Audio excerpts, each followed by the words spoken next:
What's up, YouTube? Want to go live here. Just got a little belt here to sew real fast. So this one here is a Riggers belt.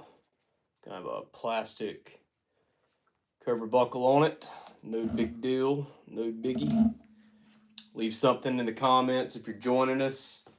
You want to have a discussion about something, then we can do that.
Already out of bobbin. We've had quite a few things to sew today, so which color do we go through the most? Most likely coyote. Go through a lot of black thread, just, depends. Black belts, mostly. The only belts that I'll probably use coyote thread on are like battle belts and war belts and stuff like that. I use typically green, OD green thread on like anything woodland. You can use coyote. I like more of a green dominant woodland. I don't know about you, but joining us, hit that like button, subscribe if you haven't already. If you don't know what this is, look up the channel. There's probably a website with the same name. Website's in the comments. We sew tactical gear here. And bring that thread up there. There we go. This is just a Riggers belt. Getting some late night sewing done because sometimes you got to do what you got to do.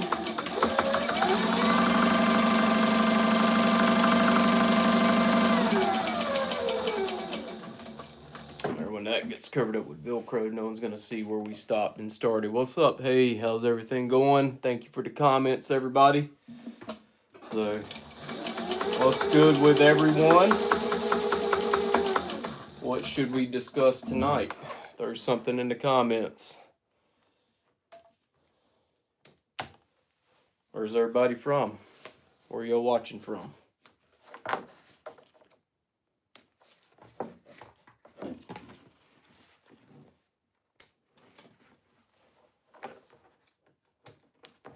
We got some sewing enthusiasts, perhaps. Anyone getting into sewing? You got a sewing machine you've been working on? Cali, motherfucking Fornia. There you go, man. Right on. That's where my dad was born. California. Southern Cal, though. What part of California are you from, Marcos?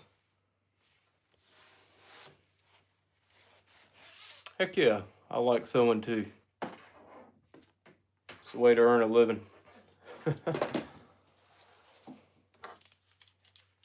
Yeah, so we're going to just put this buckle on now. Hopefully we don't put this thing on backwards. But this is like one of those plastic cover buckles. It squeezes together. Clickies. It's kind of cool. Yeah. Okay, yeah, you're from Sacramento. Yep, that's way up there. What's the weather like there? And is it pretty mountainous there in Sacramento? That's near you're kind of near the Pacific though. Like I know California's on the Pacific Ocean, but you're pretty close to a beach there, or no?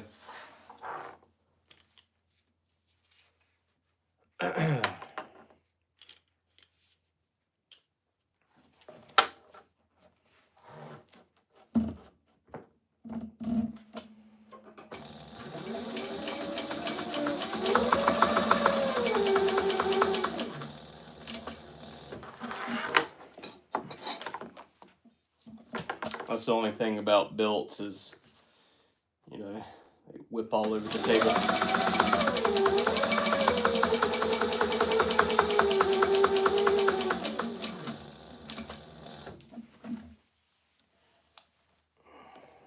There it is.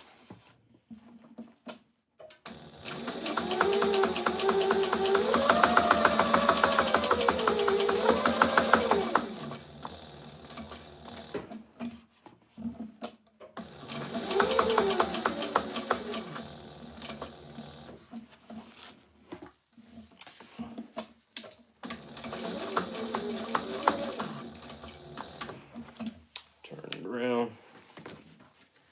And we're going to run it this way.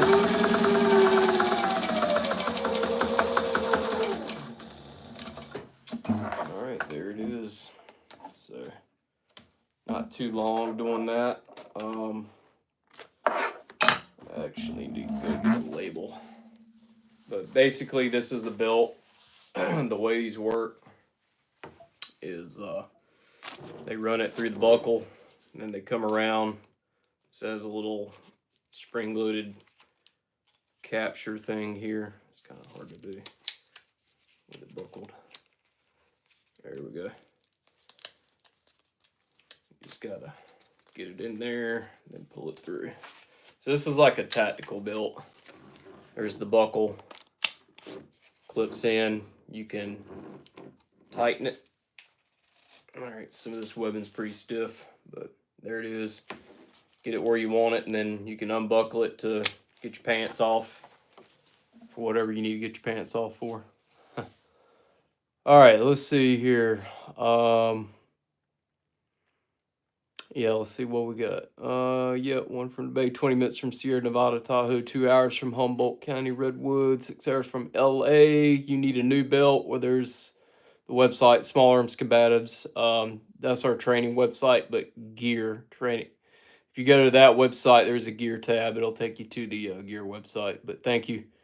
EDC belt, we have several types. You can look on the website. We got one with a Cobra buckle, G-hook, and one that Velcros. So, weather cold right now, but not too, not humid. Yeah, so we're in North Carolina, if you can't tell by the banner there. It's right now we're getting to like mid 60s this time of year, so it's not too bad. Yeah, Jonah, you're having a blessed day. Thanks for watching. Thanks for the comments for those of you that have commented. And let's see here. Is that a tack belt? Left. Never mind. You just answered your question. Yeah. So actually, this is the pistol belt that runs through. Let me go grab it. It's the war belt, padded. This is our padded war belt. So that Riggers belt, like you see there, is made out of Type 13 webbing. It's a resin reinforced webbing. And basically, there's suspenders which hook to these D-rings right here. And you can put all your equipment. Obviously, this is for light tactical gear. But, and yeah, you could use it for work. I see that. Thank you, Jonah. That's actually what my dad says. He's like, man, you could use that thing for work, right? It would be a very expensive work belt, but yeah, it is nice. But basically, the pistol belt runs through the padded war belt, has mesh, air mesh on this side. There's channels below here where you have a holster or something like a tactical holster for a pistol can drop down out of the bottom. And but basically, this belt will slide through here, and then but yeah, there's the inside. We kind of stitch it up to make it look like a, I don't know, I like that diamond pattern. It's kind of sick looking pattern. Once again, that's the website, Made in USA. Actually made in North Carolina, it's in USA. For those of you who might be outside the States.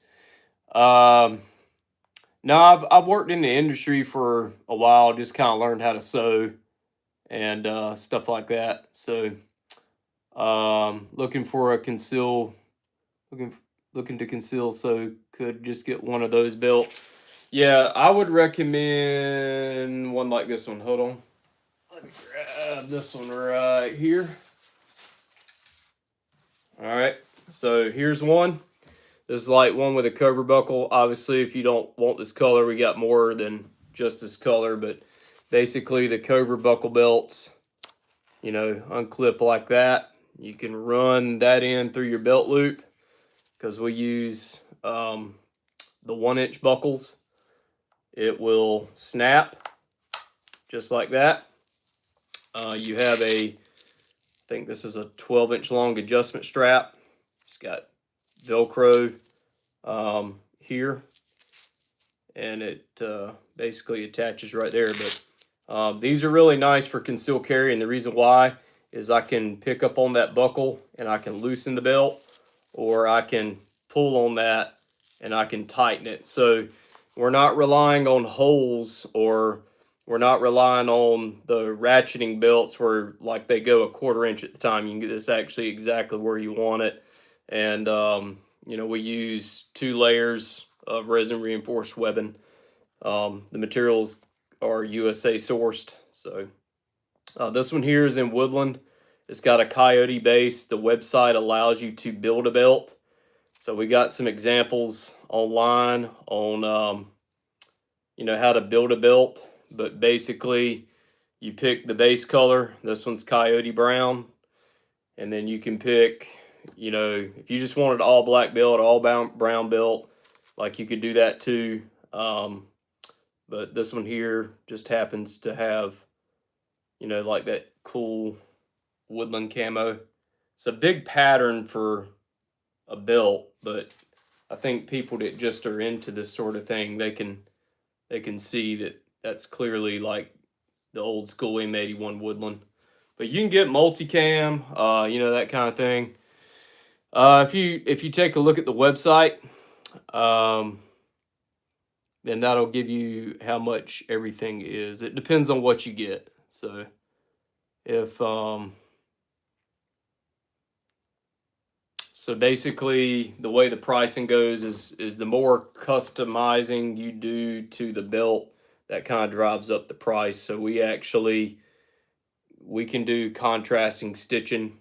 You can get actually I got a belt. Hold on, I'll show you one with pink or something.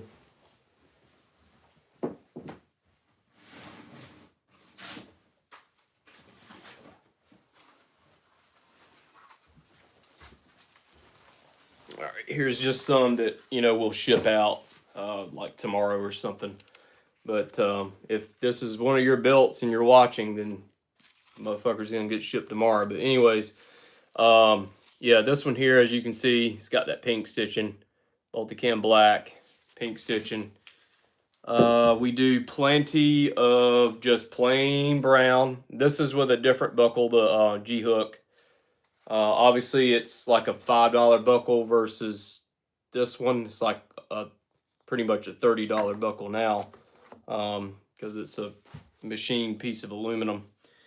And then we can do solid colors as well into camo. You can see that, so it's pretty neat. So it all depends on what you get. All depends on how much customizing you do. But yeah, these are all the belts. We do a upcharge on the different color stitching. So if you order a brown belt, then we'll just use the brown, which is the thread that you see right here on this machine. This is my personal sewing machine, by the way. This is one I do is sewing on.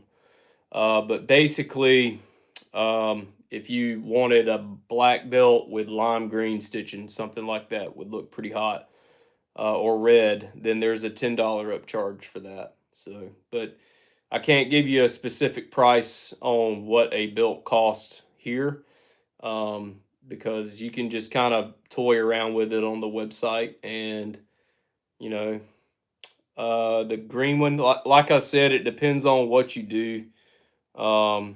There's like a base charge for the belts, and then when you pick, like if it's a solid color, that's going to be the base charge, and then when you start picking the camo colors, that stuff has to be sewn on. And but yeah, a very simple belt, yeah, you can get a belt for as low as $45. That's going to be like plain brown, plain black with a very plain buckle. So very simple buckle. And the and being honest, since we sew all the belts to order, um, you'll get it faster. So like the lead time on these war belts right now, we got these going at about 3 days. You'll probably get shipping in about 3 days, and it just depends on what you order. Belts go out of here usually by the next day, so you get shipping pretty quick. Plain belts, they'll go out here pretty quick, but the more you add to it, like the more color thread, the more colors on the camo, additional stuff like that, then you're gonna, it might take a little longer lead time. But we rarely, I would say rarely go over about a week and a half on really anything. We got some orders right now that we're doing. They're shipping out of here within the week, so they'll go out about every Friday. We'll go to the post office, so to make sure we get those orders out of here, you'll get shipping. But yeah, our post office here that we use, they ship out at 4 o'clock, so we always drop stuff off at 3:30. So you usually would get shipping anytime before that, basically. But yeah, glad you guys like the belts, and I'm glad everyone asked a lot of good questions about stuff. What kind of other gear y'all might be interested in seeing while we're on here? That's kind of what we do here, is show and tell. So, anyone want to see a chest rig or plate carrier, anything like that?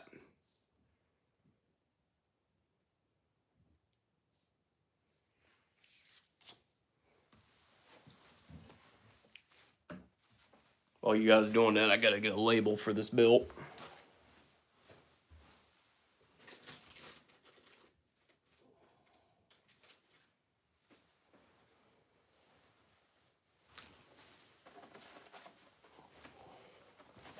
This is a roll of Velcro here that we use. So here's the labels. So right there. But okay.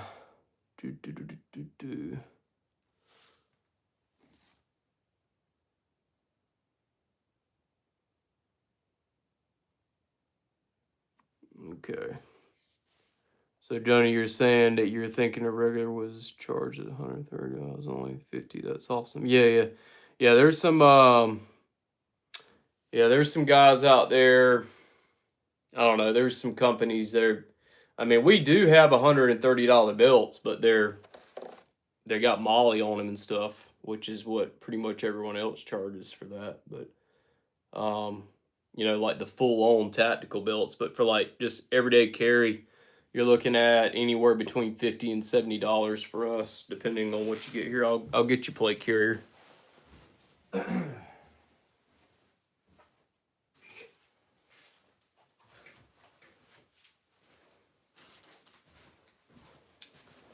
Yep, so this is what our plate carrier looks like. This is it. So this one here is in multicam. You get it exactly how it looks. Okay, this one here is in multicam, which is probably our most popular color. The flap is for the adjustment for the cummerbund. So this is a PALS cummerbund. That's what we call it. Allows you to be able to attach, you know, your stuff to the side. It's got the air mesh on the inside. Very, very super padded shoulders. This comes with the plate carrier. There's a lot of companies that they give you just a strap, and you've got to somehow buy the shoulder pads separately. But very, very squishy, very squishy. So it's a nice carrier. It's one of the most expensive things that we have.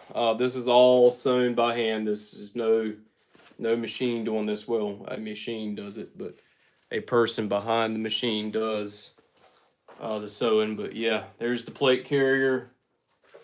You can put any placard from any company on it, but we would prefer you buy ours. But that's what it would look like with mag pouches on there. So with side plates, yeah, we got side plates, like the pouches for them, but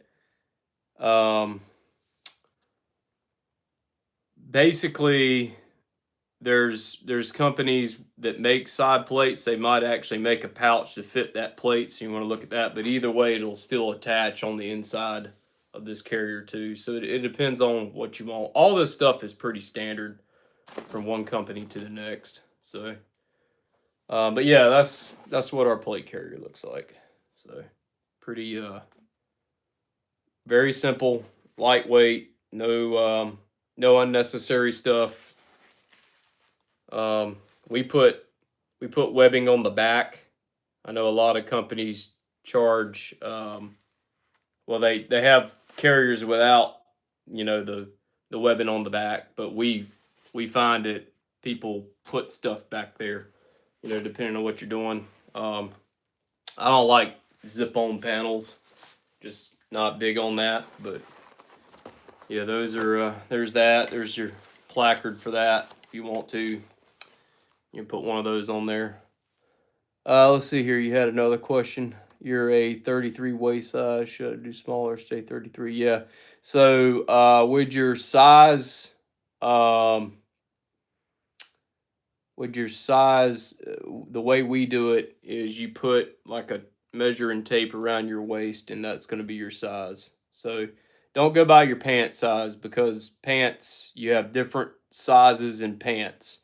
So that, you know, I got a pair of pants where a 34 is like great, and then, you know, 32 is like feels like almost like the same size. So for us, as long as you can measure your waist with a you know, like a measuring tape, that's the way you should do it. Let's see, I saw something up there about Agilite has caught your eye. Yeah, Agilite's good, man. I actually got a helmet cover by Agilite. They do pretty good.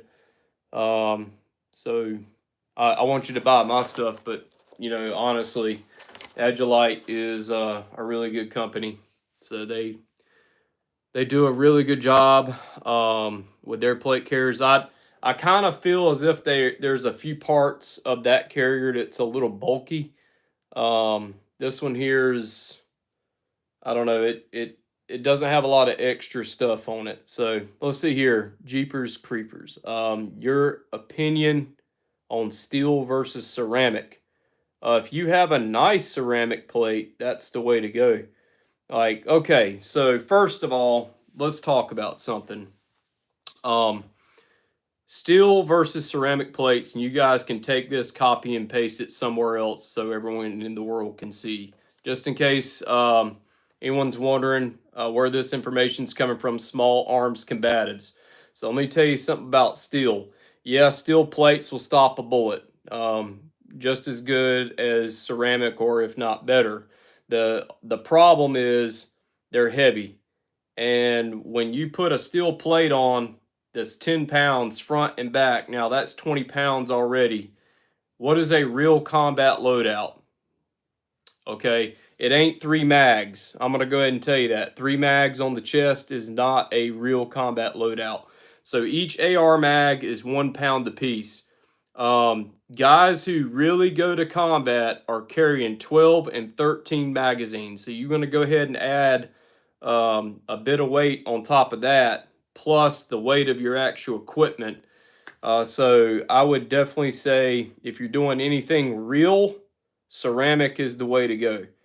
Um, it just depends on how fast you want to move. But if all you want is some armor to, protect yourself for pretty cheap, steel's a good way to go. Um, I think the spalling thing, yes, round spall. In other words, when it hits this armor, pieces of jacket and bullet and lead and copper, fly all over the place and hit you. Um, but the best thing, well, first of all, uh, bullets can spall off of any of this stuff that's on your chest anyway when you're actually getting shot at. That's actually the truth. But yeah, steel does spall worse. There's no doubt about that. That round could go through these magazines here, and you end up having spall. So they'll go through the magazines, or they'll hit your rifle, like your rifle's pointed up. Look, you see that? Okay. So, um, no, I don't have a neck shrapnel protector. Like that's the thing um, when you're on like an open battlefield, you can wrap all up if you want to. You're not going to be very mobile. I think people miss the point to actually what plate carriers are actually for. Um, this is like you weren't using cover or your tactics good enough. This isn't a replacement for not being able to move like you should and utilize good tactics. The last thing that you want is actually to be shot. And to be honest, the last thing that you want is to be in a gunfight. That's actually the last thing that you want. You think that like guys who go out on patrol, they're not looking to gunfight. They're actually looking to go do their mission and not get in a gunfight. Okay. But the story on steel versus ceramic, like if you're actually doing this thing for real, then yes, ceramic's the way to go because you can have 4 to 5 pound plates. Um, so that's less than 10 pounds in armor, and then you're able to actually have all your other equipment weight as well. So, um, but yeah. For like and Jonah, the like the neck shrapnel protector and all that stuff, like you're thinking about like the box armor or something that like SWAT units wear. Um, so there's a plate in the front, but there's also like a wraparound panel of like 3A armor, and that's because like SWAT officers are going in, they're doing CQB and stuff like that. They're going in with shields. They got a guy behind a shield and a guy covering him. They utilize the buddy system, so that you got you know uh, one guy covering the next, and they got these. They got 9, 10 guys going into a house at one time. So they're going to be more covered up. That's because they don't have to run across the open battlefield and carry all their equipment. So they ride to where they're going to, and then they, breach a door, and then they go in and they serve warrant and arrest whoever they need to arrest. So, um, but yeah, they're going to be a lot more wrapped up. But yeah, that pretty much ends the steel versus ceramic debate right there. Ceramic all the way. If you can't afford ceramic yet, um, like here's what you do. There's companies out there. I like RMA. I think someone asked what brand to get, but RMA is pretty good. Like some guys run the Hescos, they're pretty good. Um, but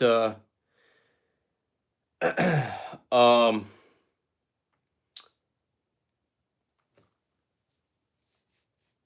but yeah, get like ceramic plates on sale. Like just get it when it's on sale. Like that'll be the cheapest way out for ceramic plates. They'll come on sale. There'll be a Memorial Day sale or something like that. You know, you get stuff on sale all the time. Okay, so you're asking what EDC pistol and AR do. I would just say what I recommend. Well, first of all, uh, what you get is going to depend on what your training experience is. So most concealed carry classes really aren't training, and most people kind of go off of um, you know, the advice that people get off of YouTube, which is, you know, kind of ironic, but you know, with us talking here now. But I would say any polymer 9mm semi-automatic, such as a Glock, that's going to be hard to beat. The Smith and Wesson M&Ps are pretty good. Um, you know, they're pretty hard to beat. You don't need a super expensive pistol, but don't get a cheap one either. Glock, Smith and Wesson M&P. There you go. Those are pretty good, affordable, you know, pistols. So, um,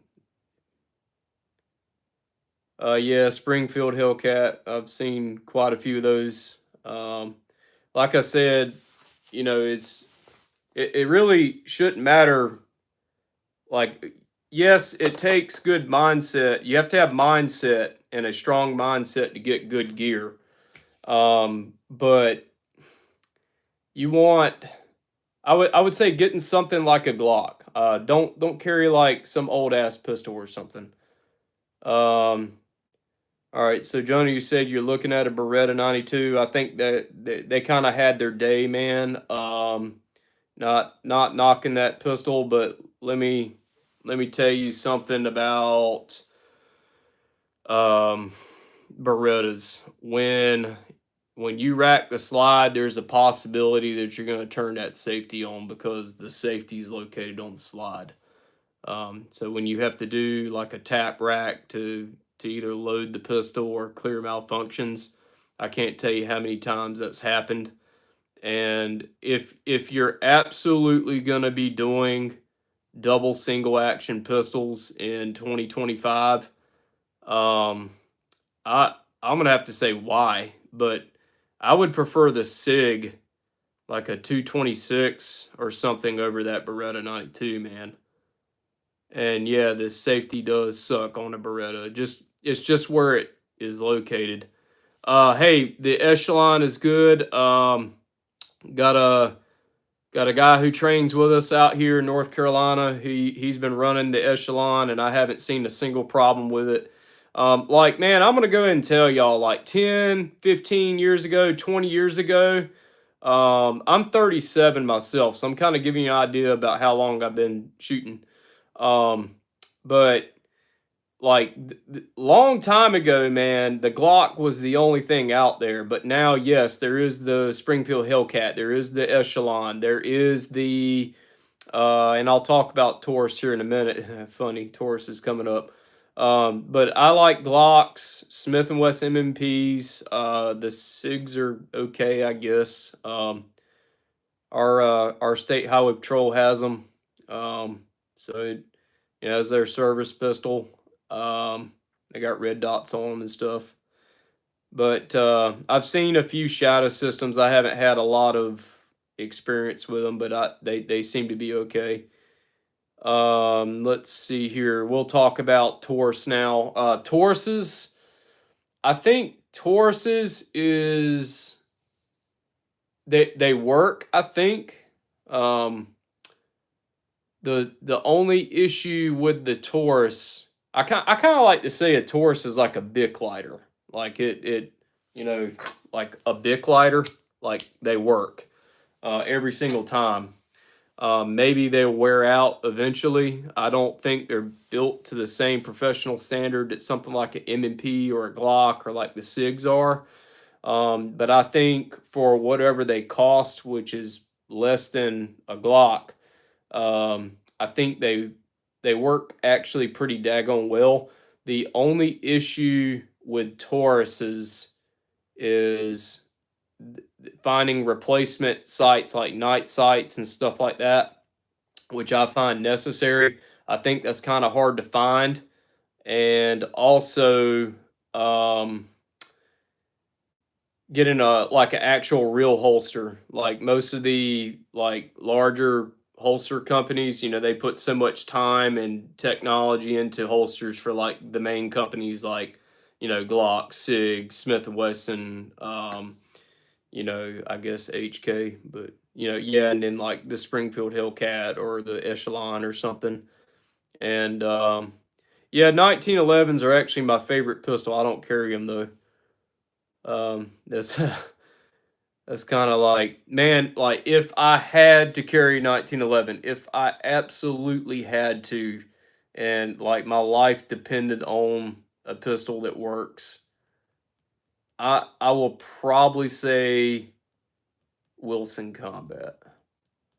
So, um, like, man, I've seen 1911s that worked, and I have seen 1911s that didn't work more than the ones that worked. So I'm just gonna go ahead and let you know. And y'all, I've seen millions of rounds shot down range, millions with an M. I'm not old enough yet to see billions, but I've seen millions. So, what's a great AR? Geisley, BCM, stuff like that. I got a video on this channel on my Geisley rifle. You can probably get to see me shoot it. So if you've ever seen any of our shooting videos, um, I'm shooting a Geisley, and it's a good rifle.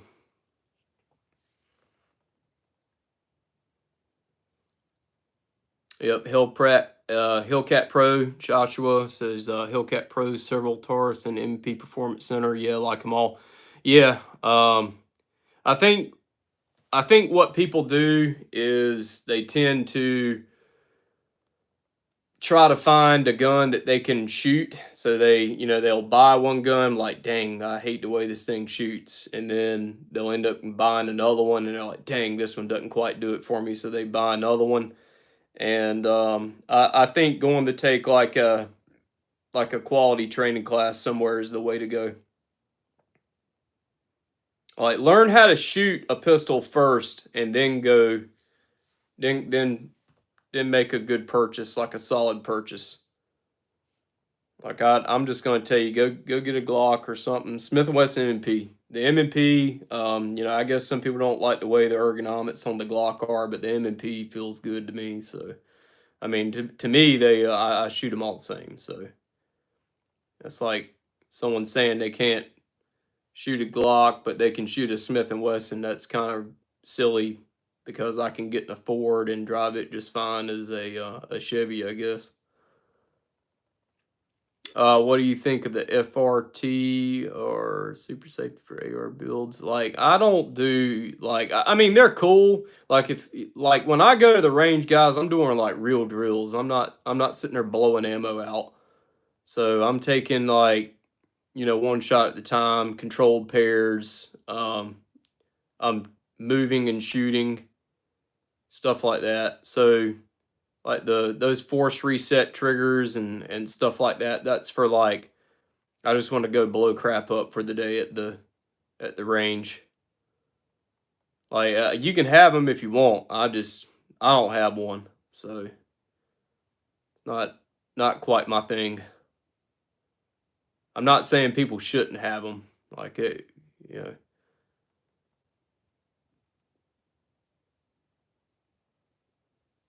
Yeah, that's what I'm saying. I wasn't saying, like FRT triggers suck or anything like that. Just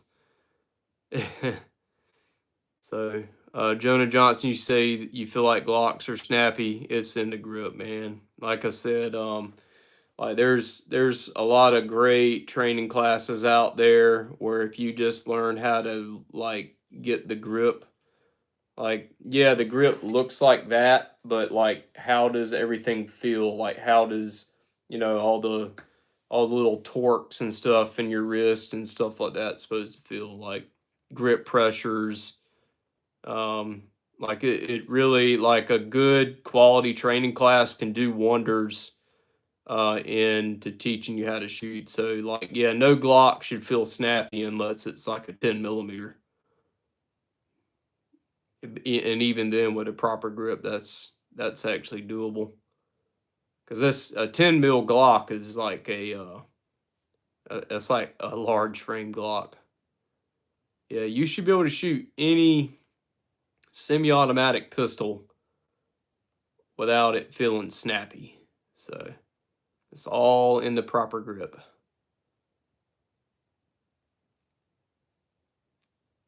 Let's see here. DJ Kid in the market for AR, but I'm stuck with the St. Edge or BCM or Daniel. You're here in Jersey. Okay, so I'm gonna say something about ARs. Yeah, like ARs, you're gonna be like at least $1,500. I will tell you to just put like a Holosun optic on top of that thing though. Like I mean, you can get an aim point if you want to, but like I've seen the Holosuns work just fine. I actually have an aim point. I spent the money on it though, so.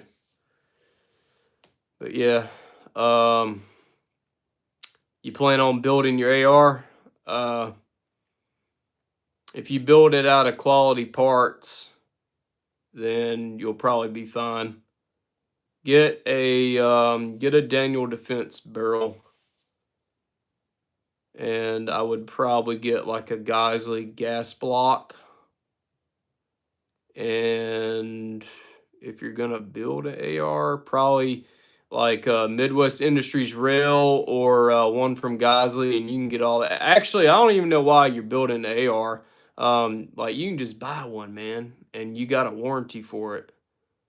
But because like ARs now already come with everything on them. Like the back in the day when we had to build ARs, it's because they came with the sucky plastic clamshell grips and A2 grips and crap. So by the time you bought the rifle, you'd have to tear all that stuff down and get the front side off of it, and then put like a free float rail, and then take off the stock and put on like a better stock. So one from Magpul or whatever. B5 systems. B5 systems, man. That's a good one. So B5 system stock. But yeah, like and yeah, man, it is, man, you don't know if that AR is gonna work, by the way. But yeah, 7 twist rate, yep. That's the one. And if you're gonna be shooting like, I don't know if you're gonna actually be doing something for real with AR. I don't know, like you could get a 14.5 or 16-inch, whatever. That would look. 14.5 is a pretty good all-around length, except that pin and weld kind of sucks. But in that case, you'd have to make sure that your flash hider can accept whatever kind of suppressor you're gonna put on, if that's what you're gonna do. But like, go ahead and think into the future, so you're not buying something and then like you're tearing something apart to buy something else. Like go on and like plan this out, because that's the way, everyone wants to save money. Everyone has this idea in their mind that they want to save money on a build. And I'm gonna be honest, like, man, this whole thing is like going down a rabbit hole. So once you start buying this stuff, then you got to have this, you got to have that. Now you got to have this plate carrier. So,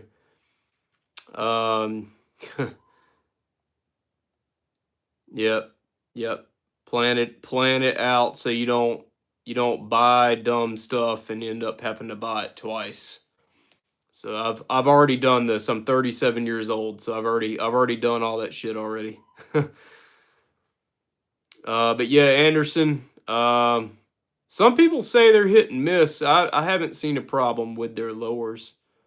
I know like there was a time where you can get like an Anderson lower for like $40, you know, or like $60 out the door with the FFL. So yeah, there you go. You know what I'm talking about. So yeah, I've already spent everything that needs to be, you know, bought and all that kind of stuff. And I've already been through all that. I've already been through whatever holsters there are. So we don't make holsters. So like I've already been through all these holsters till I found one that I guess it's okay. So um when I get tired of my build, I can just make my own. So yeah. But yeah, I would say like yeah, on those ARs, man, if there's any time to buy a rifle, it would probably be this year. And this is why I'm going to say it. You got Donald Trump in office, so and then you know you got Republicans and everything. That's fine. I'm not having a political debate here, but typically when we have Republicans in office, there's less panic.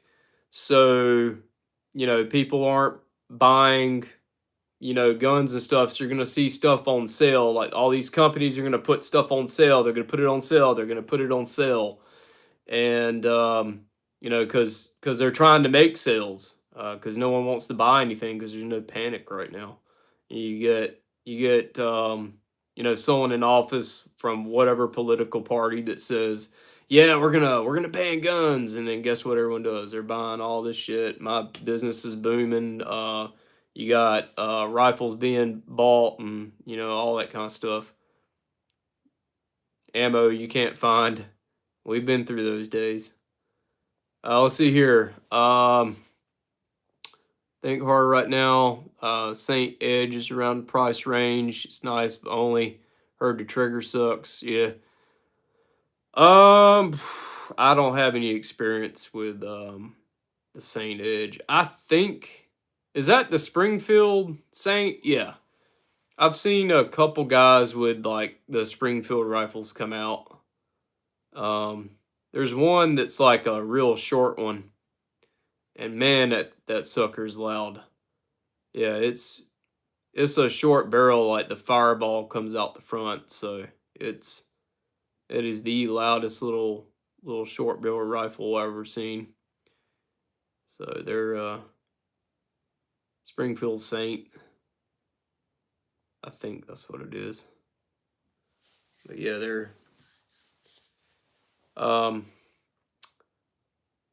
there's there's a can't remember the name of that company that's a really good one. They're expensive too though. ARs that are good. LMT, yeah, that's it. Couldn't I was shaking my head there for a minute. I couldn't think of it. Uh yep. We got a guy that comes out and trains with us. He's big into LMT. LMTs seem to work pretty good. I like how they can change the barrels out easy though. They're pretty cool. From what I understand, they're super expensive, but they're pretty slick. So the honestly, like get a good rifle, and what I mean by that is get one that's going to work. Like, why are we getting this rifle? Is to protect yourself. What is your life worth? So, but yeah, and I get everyone always wants more guns, but like get a little bit of training and get some training. Wear that rifle out. I mean, you probably won't wear it out, but like put some rounds through that thing. So, anyone here watching from like the North Carolina area? We do range days. You can sign up on our website. So, if you want to come out and shoot with us, if you're in the North Carolina area.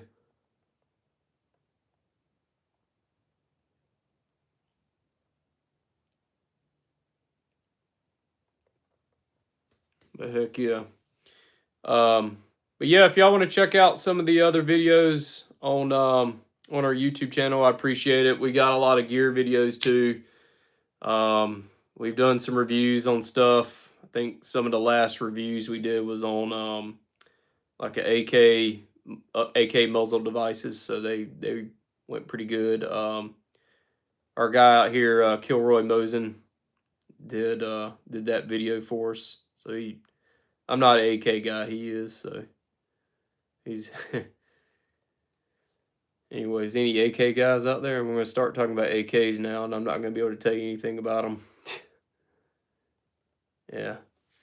All right. Well, we're about to wrap it up. So we've been in about 50 minutes, but I'm glad that everyone who did join in did join in. And if you could, if you haven't, please subscribe. We like to do a live. I try to get one in once a week. We're just super busy. You see what time of day it is here. It's 9:38 on the East Coast in the USA.